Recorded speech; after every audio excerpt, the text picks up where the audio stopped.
Hai Sosius, Soekarno memahami bahwa negara Indonesia yang terdiri dari berbagai suku, agama, dan budaya memerlukan landasan yang dapat menyatukan seluruh elemen bangsa. Dengan latar belakang pendidikan yang kuat dan pengalaman politik yang luas, Soekarno memiliki pandangan yang unik tentang bagaimana membangun negara yang inklusif bagi semua golongan. Soekarno lahir pada tanggal 6 Juni 1901 di Surabaya. Sejak muda ia sudah terlibat dalam pergerakan nasional untuk kemerdekaan Indonesia. Saat tinggal di rumah Cokro Minoto, pemimpin Sarekat Islam, Soekarno terpapar pada berbagai ideologi dan pemikiran politik yang kemudian membentuk pandangan keagamaannya. Dan juga Soekarno mengalami transformasi spiritual yang mendalam saat bertemu dengan berbagai tokoh lintas agama seperti Agus Salim, Van Lith, dan tokoh spiritual seperti Kute dan Tagore.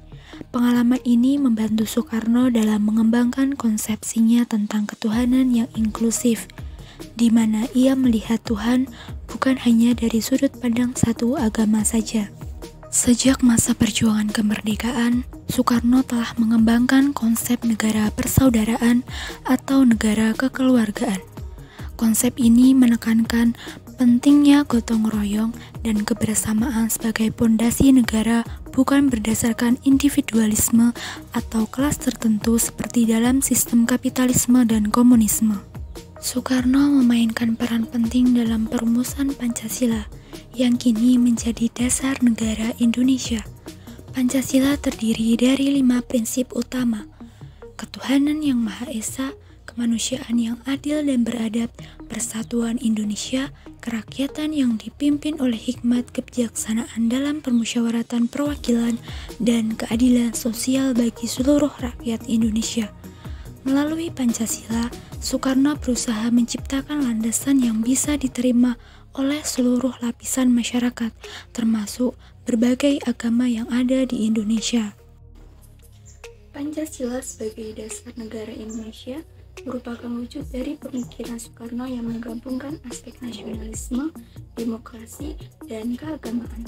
5 prinsip dalam Pancasila mencerminkan upaya Soekarno untuk menciptakan harmoni antara agama dengan negara tanpa mengorbankan keberagaman dan kebebasan beragama. Meskipun mayoritas penduduk Indonesia beragama Islam, Soekarno tidak memandang Tuhan hanya dari perspektif satu agama saja. Ia percaya bahwa kebebasan beragama adalah bagian dari kemerdekaan umat manusia. Dalam pandangannya, setiap individu memiliki hak untuk menjalankan keyakinan tanpa diskriminasi.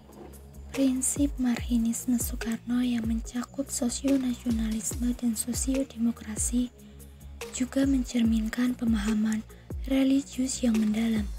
Soekarno menggabungkan aspek religius dalam prinsip-prinsip ideologinya, yang kemudian dikenal dengan sebutan sosio-religius. Hal ini menekankan pentingnya kesadaran beragama dalam pembangunan bangsa. Soekarno mengembangkan pemikiran sosio-religiusitas yang menjadi dasar bagi Pancasila. Ia menyadari pentingnya keadilan sosial dan kemerdekaan beragama sebagai pilar utama dalam membangun bangsa Indonesia. Pada masa pengasingannya di Inde, Soekarno banyak membaca dan berdiskusi dengan tokoh-tokoh Islam seperti Ahmad Hasan dari Persatuan Islam, yang semakin memperkaya pemikirannya tentang Islam dan sosialisme. Baginya, Islam adalah sumber nilai yang bisa digunakan untuk membangun bangsa yang kuat dan adil. Dalam tulisannya, Soekarno sering mengaitkan ajaran-ajaran Islam dengan konsep nasionalisme dan sosialisme yang ia yakini. Negara menekankan pentingnya negara yang sekuler, namun tetap menghormati keberagaman agama. Ia mengusulkan perubahan istilah Allah menjadi Tuhan dalam konstitusi untuk menciptakan inklusivitas bagi semua agama di Indonesia. Usulan ini menunjukkan komitmen untuk menjaga netralitas negara terhadap agama. Dalam praktik pemerintahannya, Soekarno selalu berusaha untuk menjaga keseimbangan antara berbagai kelompok agama.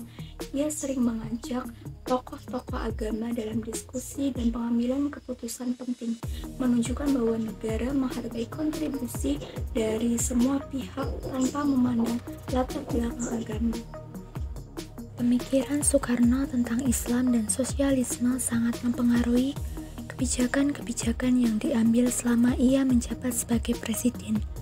Pancasila sebagai dasar negara mencerminkan upaya Soekarno untuk menggabungkan nilai-nilai religius dengan keadilan sosial, memastikan setiap warga negara dapat hidup dengan martabat dan kebebasan beragama.